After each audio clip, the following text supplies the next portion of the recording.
ఈ విషయం గురించి ఎవరికి తెలియదు సార్. వెనక్కి తెలియదు శివ. వాళ్ళకేం తెలియదు సార్. వాళ్ళందరూ అమాయకులు. నిజంగా వాళ్ళకేం తెలియదు సార్. నేనేం అడుగుతా అంటానంటే, ఇంత జరిగినాక వీళ్ళని నమ్మగలమా?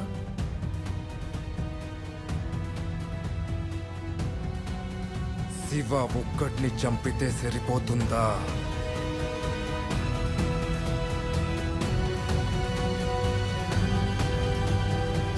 నేను చెప్తున్నా, పోలీసులకు ఇన్ఫర్మేషన్ ఇచ్చింది మీరు. నా మాట